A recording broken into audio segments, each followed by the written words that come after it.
They shot him, not with bullets, but with time, with the long minute between the priest's murmur and the volley that never came, with the blindfold already in his hand, the fetters cold on his ankles, the December air of Semyonovsky Square cutting his face open until every nerve screamed, "Now, now, this is the last air you will ever breathe."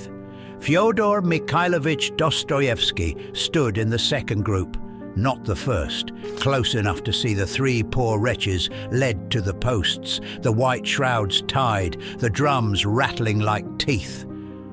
Someone beside him was muttering a prayer.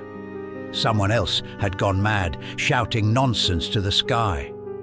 And in that ice-white instant, with death fully present, and not a metaphor but a technical detail, firing distance, powder charge, reload time, he saw his entire life as if it had already been written. The child in Moscow under his mother's hand, the father's black temper, the lamplight over Balzac in a barracks room, the ink-stained pages of poor people, the conspiratorial evenings in Petersburg, the faith he mocked and the faith that clung to him like a fever, the abyss closing like a book. Then an adjutant rode up with a paper from the Tsar, and eternity was postponed. They untied the first three, read out the new sentences, and life. 4 years of hard labor in a Siberian stockade, then exile as a private soldier, fell on him with all the weight of a reprieve. From that day on, every page he wrote would be a sequel to the shot that did not fire. 1. The child in the hospital corridor, 1834 to 1839. Before the square, before the shackles, there was the boy picking his way through the smells of sickness. The Moscow Mariinsky Hospital for the Poor, charity as architecture, piety in peeling plaster. Outside, a courtyard of mud and voices. Inside, corridors heavy with sweat and carbolic, the mutter of prayers and the sighs of bodies abandoned by their own blood. Here lived Dr. Mikhail Andreevich Dostoevsky, staff physician and domestic autocrat. And here, beginning in 1834, lived his second son, Fyodor, newly enrolled at a private boarding school but spiritually matriculated into another academy, that of human misery. He was 12 then, in the year of his enrollment, already thin, already inward. In the mornings, Latin and mathematics in the school on the other side of town. In the afternoons, back to the hospital apartments. A cramped, book-laden interior where the walls seemed lined with sentences waiting to be written. His father's temper flashed like a scalpel, strict, suspicious, easily wounded. His mother, Maria, the gentler star in this domestic constellation, mediated when she could, prayed when she could not. In these early years, Dostoevsky's imagination learned to feed on what others turned their eyes from. There were wards where deformity and poverty lay side by side, where the groan of a woman in childbirth and the rattle of a dying old man reached him like a distorted liturgy. The boy slipped along those corridors, watching, storing, already inventing stories about the faces he saw. The hospital was his first dead house. Then came the first death that mattered. On February 27th, 1837, Maria Dostoevskaya died of consumption. She had been fading for months, the illness eating her from within, while the household whispered and the boys tried not to stare at the handkerchiefs stained with what no one wanted to name. Fyodor, 15, watched his father's helpless rage, his brother Mikhail's stunned withdrawal, the silent collapse of the fragile warmth that had held the family together. By mid-May, the father gathered his two elder sons and moved them north, like prisoners being transferred. Petersburg, that cold capital, always wet, always on the verge of freezing, where they would enter the Academy of Military Engineers. For the boy who had gorged himself on Pushkin, Schiller, and Gothic tales by candlelight, the academy was an irony too thick to swallow. Arithmetic, fortifications, drafting. No seminar on human anguish, no course on the soul. He was admitted to the second-year class. In October 1838, they made him repeat it. He had passed his exams, but there were whispers of prejudice, an examiner's dislike. He felt, with the absolute conviction of the wounded adolescent, that he had been singled out, unjustly humiliated. This is the seed of his lifelong obsession, the insult, the slight, the invisible tribunal. Before there were Raskolnikovs and underground men, there was the humiliated cadet, pacing a barracks corridor, rehearsing arguments to no one. The second death came just as the first was beginning to scar over. June 6, 1839. News reached the academy that his father was dead. The manner of that death would become legend in the family. Peasants on the tiny family estate at Darovo, driven past endurance by the doctor's severity and stinginess, murdering him in a drunken riot. The story, half rumor, half accusation, planted a poisonous seed in the son's imagination. The father as tyrant, the peasants as executioners, the simmering hatred under the surface of Russian life. For years, Dostoevsky would replay it in his mind, sometimes doubting the rumor, sometimes clutching it like a guilty talisman. Patricide would haunt his major works like an unquiet soul. A mother's slow death, a father's violent one. In the narrow space between those two graves, his sensibility was forged. He would forever stand at the junction of tenderness and rage. Tattoo. The engineer who could not believe in angles. 1841 to 1844. By August 1841, Dostoevsky completed his course at the academy. Promoted to officer status, he remained for further training in the grey geometries of forts and bastions. But the real architecture he cared about was interior. Rooms lit by cheap candles, cluttered with books and manuscripts. He rented a private apartment, and there, after his classes, the double life began in earnest. By day, a second lieutenant of engineers diligently learning to calculate arcs of fire. By night, a trembling apprentice of Balzac and Hoffmann, translating, drafting, tearing up pages, learning that the city outside his window was a vast text written in human suffering.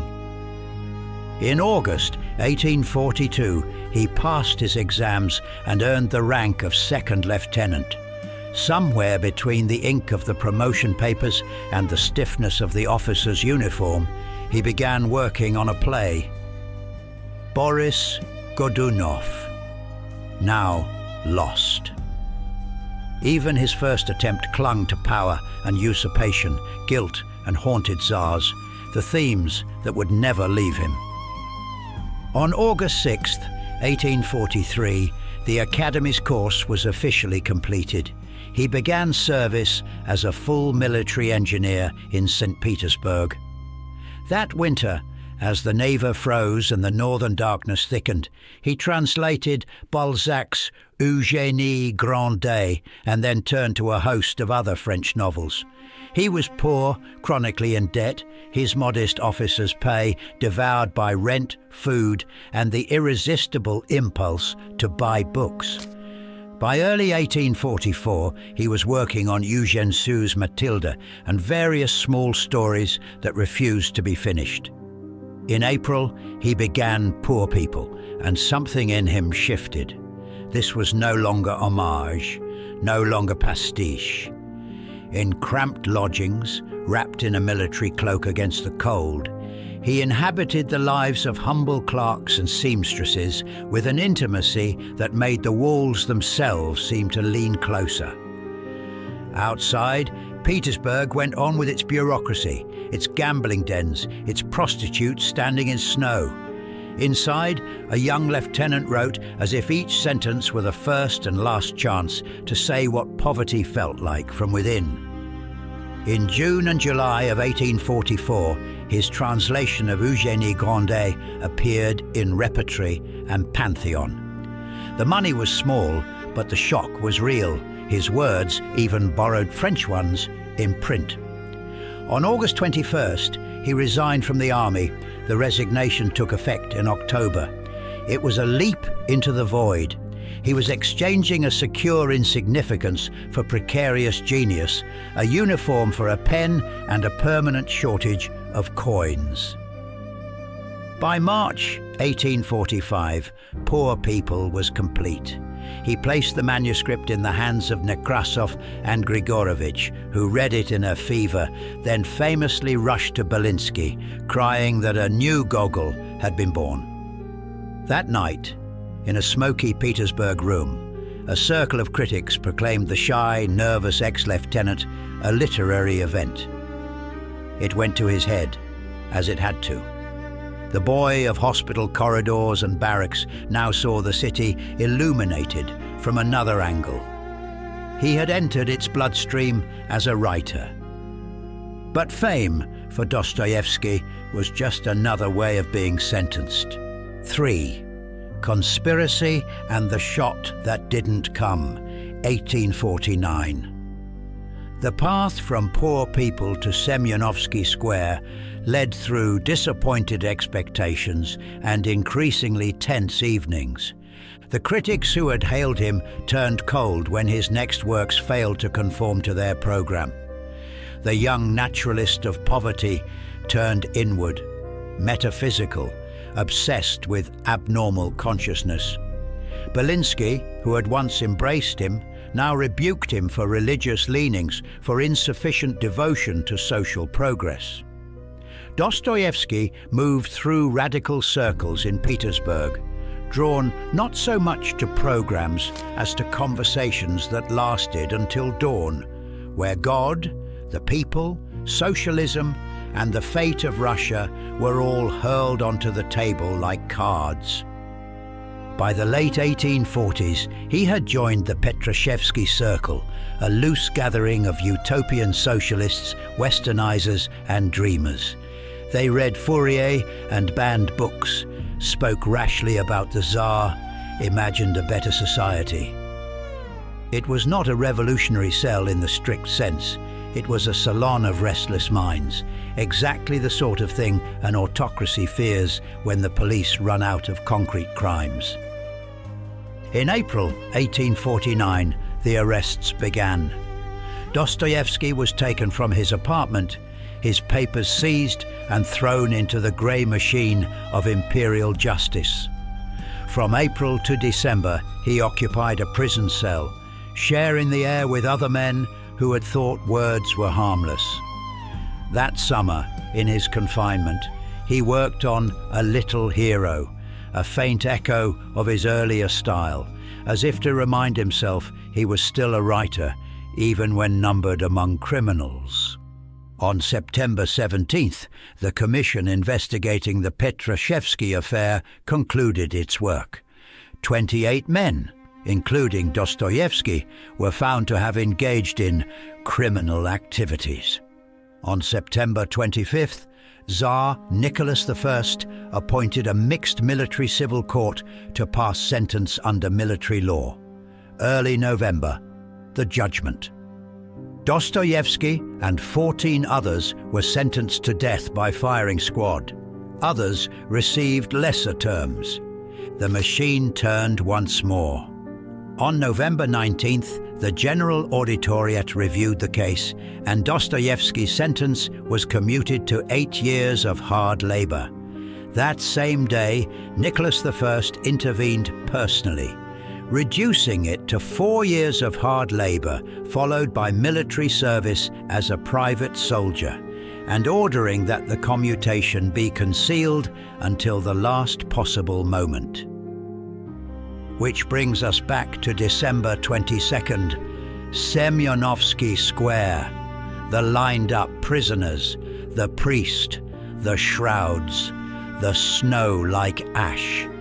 The mock execution was not an error or a bureaucratic glitch.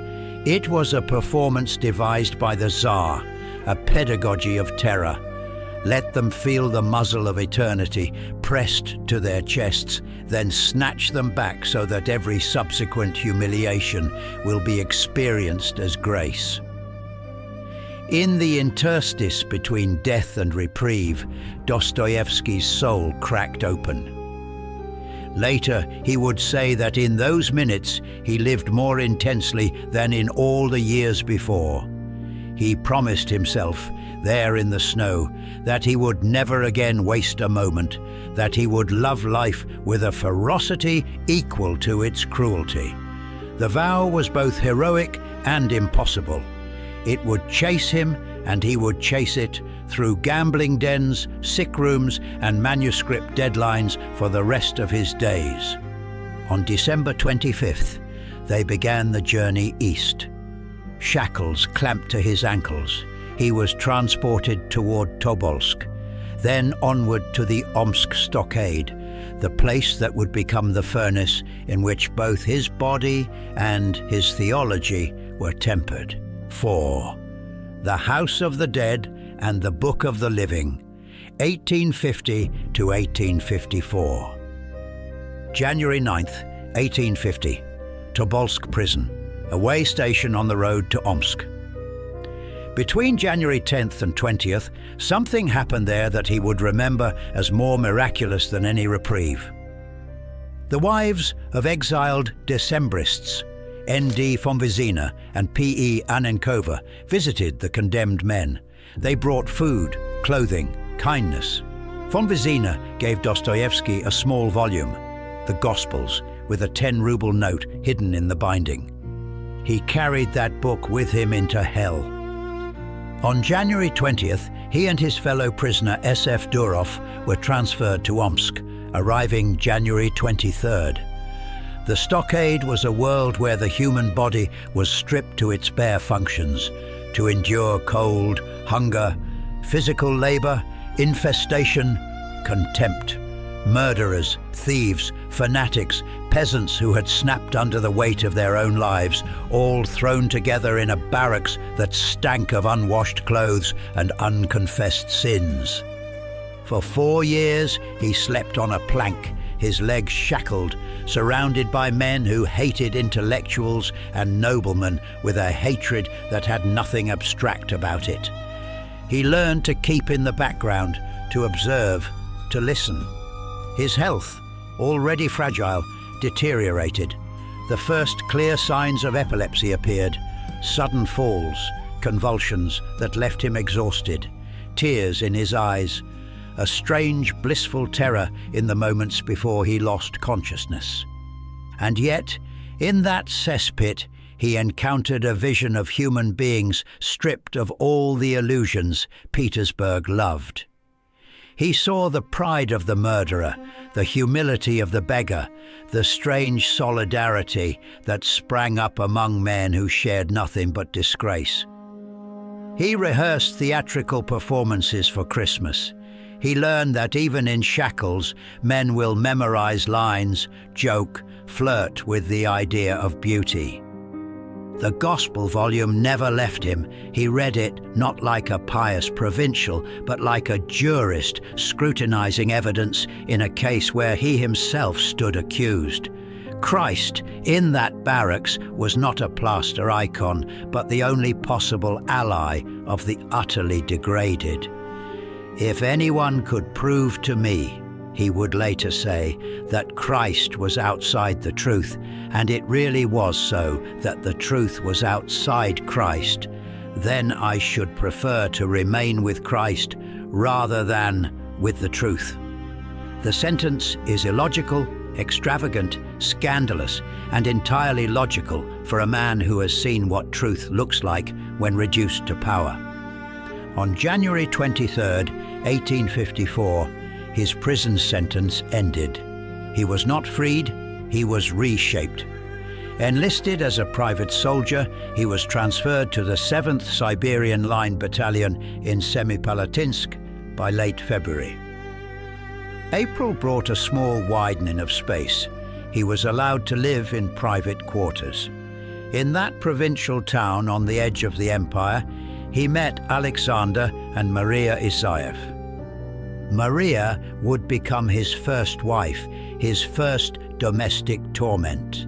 5. Love, illness, and the first diagnosis, 1854 to 1859.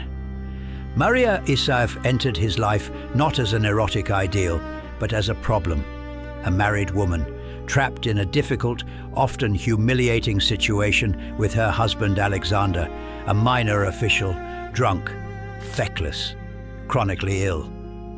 Dostoevsky, himself poor, disgraced, not yet rehabilitated, became their friend, then their helper, then something more ambiguous. The attraction was part rescue fantasy, part spiritual kinship, part stubborn determination to prove that he too could be loved. By late November 1854, Baron Alexander Wrangel arrived in Semipalatinsk. He was young, well-connected, generous. He introduced Dostoevsky to local society, gave him a circle in which he could occasionally feel like more than an ex-convict in a faded uniform. That winter, Wrangel and Dostoevsky talked through the long Siberian nights about literature, Russia, Europe. Somewhere in those conversations, the novelist who had gone silent in Omsk began to stir again. In May, the Isaev family moved to Kuznetsk in Tomsk province.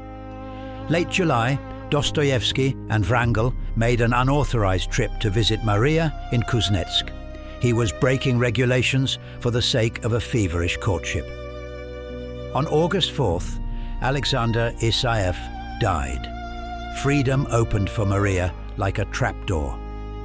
By late November, after nearly 2 years of vacillation, quarrels, reconciliations, she accepted Dostoevsky's proposal. They were married on February 6, 1857, in Kuznetsk.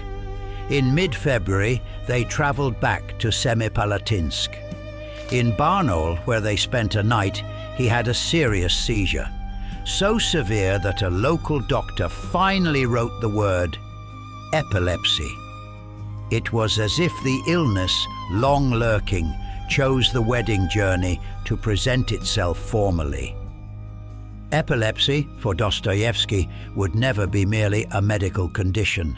It was an experience of time being torn. Moments before a seizure, he often felt an almost unbearable clarity, a sense that the universe had rushed into focus, every sound, every color saturated with absolute meaning. Then the convulsion, the blackout, the mouth bitten, the body shamed by its own helplessness. It was a parody of ecstasy and a foretaste of death, a visitation both mystical and degrading. His later descriptions of Prince Myshkin's fits in The Idiot are less invention than autobiography transfigured. On April 17, 1858, his rights as a hereditary noble were restored. Along with the social status came a crucial legal benefit, the right to publish again. The same year, his story A Little Hero appeared, unsigned, in Otechestvenie Zapiski. On December 21st, the medical officer of his regiment submitted a report listing the course of his illness, noting epileptic fits since 1850, recurring frequently since 1853, and recommending release from service. By early March 1859, Dostoevsky petitioned Tsar Alexander II for discharge on grounds of ill health. In March, Uncle's Dream appeared in Ruskoe Slovo. On March 18th, He was formally released from the army and ordered to live under police surveillance in Tver, a provincial purgatory. But the doors of literature were open again, and he had a new subject, one no one else in Russia possessed: the inner life of a man who had died once already and kept being resurrected.